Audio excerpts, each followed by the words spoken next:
Il s'agit d'un cossidil, hein, la petite coda de la coda. Mais ça me fait plaisir de revenir un peu sur ce que j'ai dit au début. D'abord la magie que j'ai cherchée par l'interprète, et la magie qui est donnée par le créateur et traduite par l'interprète. Ça, c'est la leçon de ma chère maman. Avant 4 ans, vous devez savoir nager, ça c'est vital, savoir danser et connaître le langage.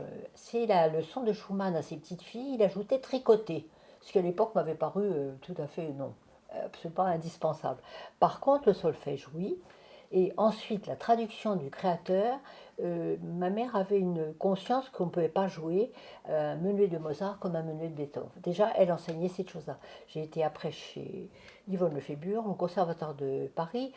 Yvonne a eu beaucoup de choses qui lui ont été offertes et elle ne les jouait pas. Ce qui est tout à fait regrettable. Quand elle a eu sa Légion d'honneur, ce sont ses élèves qui ont fait toutes les créations. Et il n'y avait pas que ce moment-là, pendant tout le long de l'année, avec des professeurs comme Paul Maurice, comme Geneviève Joie bien entendu, on voyait les créateurs de ce temps-là. Disons, c'était effectivement l'école un peu Poulenc. Bon, j'ai joué beaucoup de Casterède, beaucoup de Jean-Michel Damas. On jouait Jean Rivier, qui était très intéressant comme personnage d'ailleurs. Voilà. Ah, parce que c'est ce que je me suis rendu compte à ce moment-là. Antoine Disney, des gens qu'on fréquentait, donc on voyait ce qu'ils étaient. Et c'était tellement plus facile après de dire ce qu'ils disaient.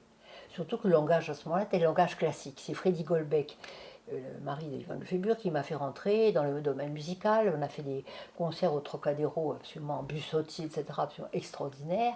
Et là, j'ai vraiment pris goût à ça. Je me souviens que j'ai résisté quand on m'a demandé de jouer une sonate de Boulez. J'avais dit ah non, non, c'est trop difficile et tout. Et que Freddy avait poussé. Il disait c'est votre domaine, c'est ce que vous faites le mieux. Bon, c'est peut-être pas ce que je faisais le mieux, mais c'est ce que je faisais avec le plus d'enthousiasme, c'est vrai. Il y avait toujours ces contacts. Alors après les contacts, grâce à Gentille Marie, au SMIO, se sont devenus des contacts avec Dutilleux, qui était devenu le grand Dutilleux, et qui m'a donné cette leçon extraordinaire. Quand je suis arrivée avec le début de la sonate jouée très solennelle, il m'a arrêté à la 4e mesure en me disant François, c'est pas le mouvement, ça c'est une chose, on s'en souvient toute sa vie après. Et j'ai fait comme tout le monde, là, fa, fa, là, sol, fa. J'avais fait là, fa, fa. Non, c'était fini. Donc j'ai eu des contacts évidemment avec Jean Barraquet.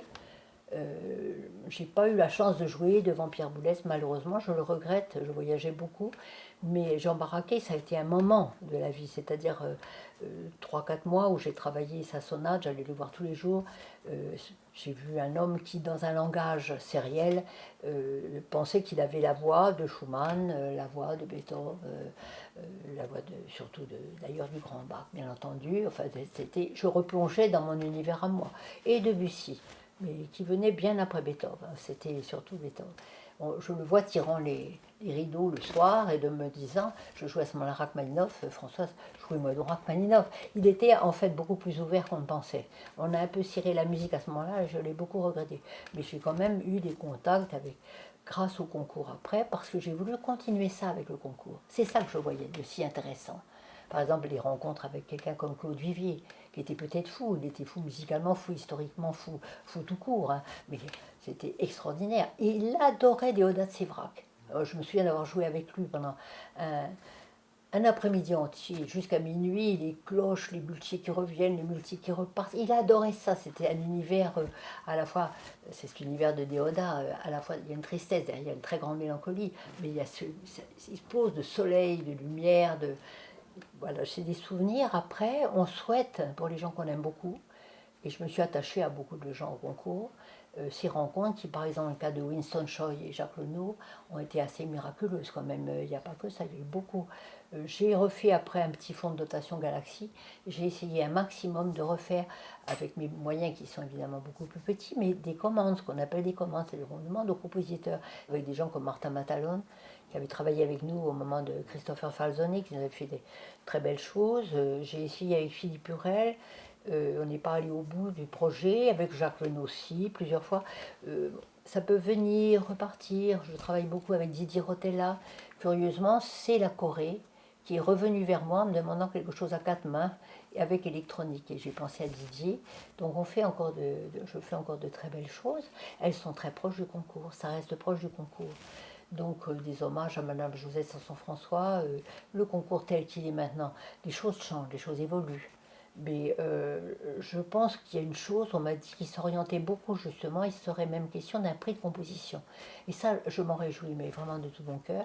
Et ce que je trouve merveilleux, c'est qu'il reste des gens, il y a encore des gens, malgré tout les, les mauvais présages et les mauvaises prédictions sur la mort de la musique classique, il y a encore des gens d'entre 20 et 40 ans qui tout d'un coup, après une carrière quelquefois complètement consacrée, à la musique, je dire réelle, notre musique classique. Par exemple, le cas du coréen Shiro Han, que je vais faire jouer là prochainement, eh bien, c'est quelqu'un qui a eu un quatrième prix à Bruxelles, le professeur Yana, le Carnaval, voilà, etc. Et qui brusquement, Xenakis, Catenaire de Carter, formidable, extraordinaire. Bon, c'est ça qui est intéressant. C'est le très haut niveau où sont ces gens. En même temps, je l'ai déjà dit, il faut que ça soit joué de toute façon. Alors même pas très très bien, bah, tant mieux c'est joué, on entend. J'ai même entendu parler du fait qu'on allait peut-être faire un concours de composition. Et ça m'a fait extrêmement plaisir. Et puis ce qui me fait plaisir aussi, c'est qu'il y a encore tellement de gens qui viennent et qui jouent des choses que personne d'autre joue et qui se les passent les uns les autres.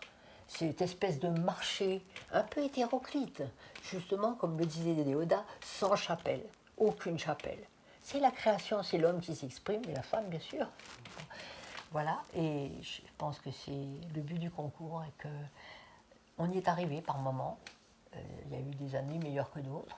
Il y a eu des candidats moins époustouflants que d'autres, mais je ne cherche pas le candidat époustouflant. Je cherche le candidat qui se donne à ce qu'il fait complètement. C'est pour ça qu'on a eu des gens un peu bizarres quelquefois. Et je pense que ça continue et je m'en réjouis. Et vraiment bonne chance à tous.